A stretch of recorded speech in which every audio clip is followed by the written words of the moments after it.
হলুদ বাটো মেহেন্দি বাটো গাথো ফুলের মালা, আসবে মামুনুল হাসবে ঝর্ণা হবে প্রেমের খেলা। 501 জিন্দাবাদ। সেই 501 501 সিনেমা তৈরির দরকার ভাবিয়ে মুসলিম খুশি। মামুনুল হকের কররা ফ্যান ফলোয়ার ছিল ধার্মিক মহিলা। তোমরা তোমরা এই সময় যা করছো তোমরা কয়েকটি বালাই জানতাম কারে কয় শেখ হাসিনা রে, উনি আবার ভক্ত ছিল কয়, কিন্তু পর্দাটা ফাঁস হয়ে গেছে গা।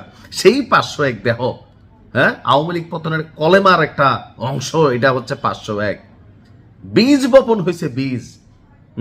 কত সুন্দর ব্যাখ্যা দিছে। কেন হোস্টেলের ভিতরে যাইয়া, হোস্টেল না তো হোটেল, কয় ডে হোস্টেল হোটেলও যাইয়া এই প্রথম বউ আমেনার নাম দিয়া দ্বিতীয় বউ জন্নারে কেড়ে লইয়া গেল। তুমি ব্যাখ্যাটা বুঝছো নি? তোমরা যতদিন কইছো কাবিনটা কই, কেন কাবিন নেই হেডারও ব্যাখ্যা দিছে। কেন প্রথম বউয়ের নাম দিয়া দ্বিতীয় বউ লইয়া গেছে, হ্যাঁ, কেন বিয়েটা গোপন রাখছে, এনে অনেক কেন উত্তর দিছে। আর মামুনুল হক আজকে আমাদের হুজুর, আমাদের ইমাম যেই ঘোষণা দিছে, এই ঘোষণাটার উপরে মিষ্টি টিষ্টি তোমরা খাইবানি নাকি তোমাদের জ্বলবে? কি রাগ করলা? দর্শক, নারায়ণগঞ্জের অর্থাৎ মাওলানা মামুনুল হক ইমাম হিসাবে, মাওলানা হিসাবে যতটুকু পরিচিত, তার চেয়ে বেশি সারা বাংলাদেশের মানুষের কাছে পরিচিতি পেয়েছিলেন 501 নম্বর সেই নারায়ণগঞ্জের রয়্যাল রিসোর্টে ঝর্ণা কিনিয়া। সেখানে তিনি যেই অবকাশ যাপন করতে গেছিলেন, কবে? যখন সারা বাংলাদেশে নরেন্দ্র মোদীর আগমন ঠেকানো উপলক্ষে ওনার আহ্বানে 30-40টা লাশ ধরে গেল, হাজার হাজার মানুষ আহত হইল, হাসপাতালে ভর্তি। হুজুর এগুলা চালাইতে গিয়ে ক্লান্ত হইয়া হালাল শরীয়ত মোতাবেক তার স্ত্রী ঝর্ণাকে নিয়ে যখন তিনি সেই হোটেলে গেলেন একটু রিল্যাক্সের জন্য, যে পরবর্তী ধাপে মোদিরে কেমনে সাইজ করতে হবে আর যারা মরছে তাদেরকে কিভাবে দাফন করতে হবে, সম্ভবত একটি স্ট্রেস ছিল। কিন্তু পেস ছিল কি ওই আইডি কার্ডে, হ্যাঁ, ঝর্ণার আইডি কার্ডে শহীদুলের নামটা ছিল। এবারের লগে তালাক হইছে, কিন্তু ডিভোর্সে হইলেও আইডি কার্ডে জামাইর নামটা রয়ে গেছে। আর এবার আর আইডি কার্ডে বউয়ের নাম আমিনা। তো আমিনারে ঝর্ণা বানাইয়া উনি আসলে হোটেলে গেছিল আর কি। তো এ নিয়ে তিনি আজকে বিশাল এক বক্তব্য দিয়েছেন।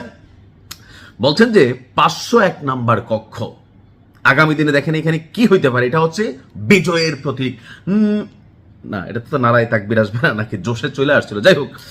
এবং ভবিষ্যতে 501 নাম্বারের সেই দিন উদযাপিত হবে, যার কারণে মুসলিমের বউরা হলুদ মেহেন্দি গাঁথার জন্য, হ্যাঁ, বাটার জন্য প্রস্তুতি নিচ্ছে।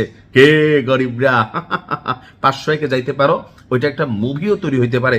কিভাবে 501 একটা সরকার পতনের সিস্টেম হয়ে গেল। আচ্ছা, তো তিনি তার ভেরিফাইড ফেসবুকে বলছেন যে এটা ছিল হাসিনা বিরোধী ফ্যাসিবাদী হাসিনার ব্যর্থ প্রজেক্ট, এবং ওই ঘটনার মাধ্যমে তাকে রাজনৈতিকভাবে ধ্বংস করার চেষ্টা করা হয়েছিল। তবে এখানে একটা প্রশ্ন হচ্ছে, শেখ হাসিনা কি বলছিল যে তুমি ওই হোটেলে যাও আমেনার নাম দিয়ে ঝর্ণারে নিয়া? দেখেন, সরকারে না থাকলে কত কথা বলা যায়। এই মামুনুল হক কত সুন্দর কথা একসময় শেখ হাসিনার পক্ষে বঙ্গবন্ধুরে অলিয়া উলিয়া অর্থাৎ ইসলামের প্রবর্তক হিসেবে বাংলাদেশে যারা আসছেন, শেখ মুজিবুর রহমান সেই ফ্যামিলির অংশ, এরকম ডায়লগে কিন্তু মামুনুল হক সাহেব দিচ্ছেন। এখনো তো বদলাইতেও পারেন। তো তিনি বলছেন যে 2021 সালের 3 এপ্রিল তার স্ত্রী, দ্বিতীয় স্ত্রী জান্নাত আরা ঝর্ণাকে নিয়ে নারায়ণগঞ্জের সেই রিসোর্ট অবস্থান করছিলেন। এখন আসেন ধাপে ধাপে বেশ কয়েকটা অ্যান্সারও তিনি দিয়েছেন। রিসোর্টে কেন অন্য নাম ব্যবহার করছিলেন? রিসোর্টে থাকা কাগজ কলম ডায়েরিতে লেখা হয়েছিল ঝর্ণার নাম আমেনা। তো তিনি বলছেন তার পরিচয়পত্রে প্রথম স্ত্রী আমেনা তাইয়েবার নাম ছিল। এখন বৌনিয়া হোটেলের আইডি কার্ড চাইছে। অন্যদিকে জান্নাত আরার পরিচয়ে তার সাবেক স্বামী শহীদুল ইসলামের নাম ছিল। এ কারণে তারা আলোচনার ভিত্তিতে দুজনে কয়, একটা কাম করো, তুমি আমার আমেনা হইয়া যাও। তো জন্নাই কইছে ঠিক আছে, আপনি হুজুর মানুষ, যেটা করবেন এটে। তো উনি এরকম আমেনা হইয়া গেছিল, পরে আসলে ভেজাল লাগছে। তো ওই যে পরে ফোন কলে একটা ফোন কল যে ভাইরাল হলো, তিনি ওইখান থেকে ফোন দিলেন স্ত্রীরে, দেখো তুমি আবার এসবের ভিতরে অন্য কিছু মনে করো না। তো প্রথম স্ত্রীকে ফোনে শহীদুলের স্ত্রী বলে পরিচয় কেন করে দিল ঝর্ণারে, নিজের বউ না বইলা, এটার বিষয়ে তিনি ব্যাখ্যা দিয়েছেন। তার বক্তব্য, প্রথম স্ত্রী আগে থেকে জানতো জান্নাত আরাকে শহীদুল ইসলামের স্ত্রী হিসাবে, তাই বিষয়টিকে শান্তভাবে উপস্থাপনের জন্য বেরিয়ে মানুষ ফালদিউ টালেব, বোঝানা হোজানা আগামাতা, সেই কারণে তিনি প্রজ্ঞাবান মানুষ, জ্ঞানী আলেম হুজুর, তিনি বলছেন যে সেই কারণে তিনি এই কাজটা করছেন। আচ্ছা, আর গোয়েন্দা সংস্থা যথেষ্ট এখানে ভূমিকা রাখছে তাকে ফাঁসানোর জন্য, আর ব্যক্তিগত গোপনীয়তা লঙ্ঘন করেছে আওয়ামী লীগ। তিনি বলছেন যে তিনি বা জান্নাতারা কোনো কি আইন ভঙ্গ করেছিলেন? তার অভিযোগ, পুলিশ তাদের কক্ষে প্রবেশ করে এবং পরবর্তীতে রাষ্ট্রীয়ভাবে ব্যক্তিগত কল রেকর্ড ফাঁস করা হয়। তার দাবি, তিনি রাষ্ট্রীয় আইন কিংবা শরীয়তের আইন কোনোটি লঙ্ঘন করেননি, তারপরেও তাকে লক্ষ্য করেই অভিযান চালানো হয়েছিল। তো বিয়েটা কেন গোপন রাখছিলেন? তার বক্তব্য যে মাওলানা মামুনুল হক বলেন, উপমহাদেশে একাধিক বিয়ে সামাজিকভাবে জটিল বিষয়, সত্য ভাই কঠিন। তবে এই দেশের অনেক হুজুররা কিন্তু বুক ফুলাইয়া বলে ওনার 4-5টা স্ত্রী আছে। তো তিনি বুঝতে পারছেন এটা বইল যে বিপদ হইতে পারে, সেই জন্য তিনি বিষয়টাকে গোপন রাখছেন। তার বক্তব্য, তাই প্রথম পরিবারে, দেখো বোঝে না, বউয়েরা বোঝে না, প্রথম পরিবারে অস্থিরতা তৈরি করতে চাননি। একই সঙ্গে তিনি রাষ্ট্রীয় যে ভেজাল আছে সেই ভেজালটার মধ্যেও পড়তে চাননি। তো কাবিন নামা, এই যে একটা নতুন তথ্য, পোলাপেন যারা বিয়া করবে, যুবক শ্রেণী, তোমরা কাবিন নিয়ে টেনশন করতেছো। দেখো এত বড় আলেম, তিনি কিন্তু বলে দিচ্ছেন কি, ইসলামে কাবিন বাধ্যতামূলক না, অর্থাৎ যেই সকল প্রেমিকার আজকের পরে কাবিন কত দিবা এই শব্দ বলবে দরকার নাই। কেন? কারণ বলছে ইসলামে কাবিন বাধ্যতামূলক না। এবং তার প্রথম বিয়েতেও কাবিন হয়নি। তার মানে আমেনা ভাবি এই কারণে হয়তো চেতা নাই, কারণ কাবিন পাবে না। অনেক সময় থাকে না যে কাবিনের টাকাটা আসলে একটা খুঁটি শক্তি। তো এখানে বক্তব্য হচ্ছে যে ওনার যে প্রথম স্ত্রী আমেনা তৈয়বা, তার সাথেও নাকি বিয়েতে কাবিন হয় নাই। আর এই নিয়ে তার পরিবার বা আশেপাশের মানুষ জানতেন। তো এরপরে এবিডিটি কি বিয়া করে ছেড়ে দিছে না দিছে একটা কামাই রুজির ব্যবস্থা করছে। মাশাল্লাহ, হুজুর বলছে যে বিয়ের পর জান্নাতারাকে একটি কোরআন শিক্ষা কেন্দ্রে ভর্তি করিয়ে দিয়েছিলেন এবং পরে তিনি সেলাই, নারীদের বিভিন্ন প্রশিক্ষণ কাজে যুক্ত হয়ে যান। তো কিভাবে বিয়েটা হয়েছিল? লারা কি জান্নাত দিছে, মানে জান্নাতারা ঝর্ণায় দিছে, নাকি তিনি দিছিলেন হুজুর?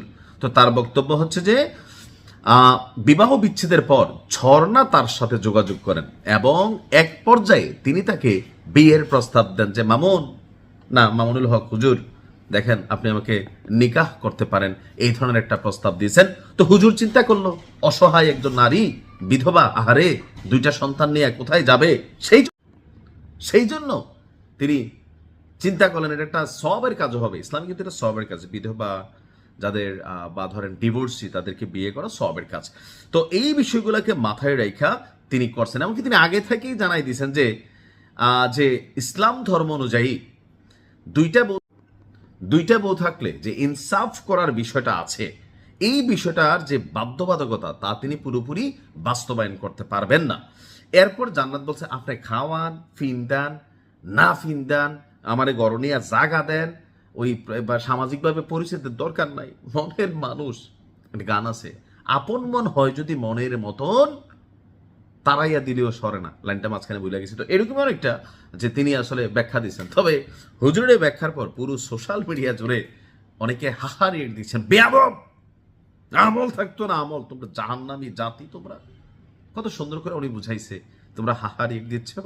হ্যাঁ, আবার কেউ বলছেন বাহ মারহাবা খুশ আমদিদ, আবার কেউ মুসলিম ভাইয়ের বউয়ের মতন হলুদ বাড়তেছে, মেহেন্দি বাড়তেছে, অর্থাৎ জাতি এটাকে সেলিব্রেশন করতেছে। বিকজ 501 নাম্বারটা খেয়াল রাখেন, যে কোনো হোটেলে আগামী দিনে আপনার নাম্বারটা হইতে পারে এক ইতিহাস। মামুনুল হক সাহেব সেটা দেখিয়ে দিয়েছেন। ভালো থাকুন, আসসালামু আলাইকুম।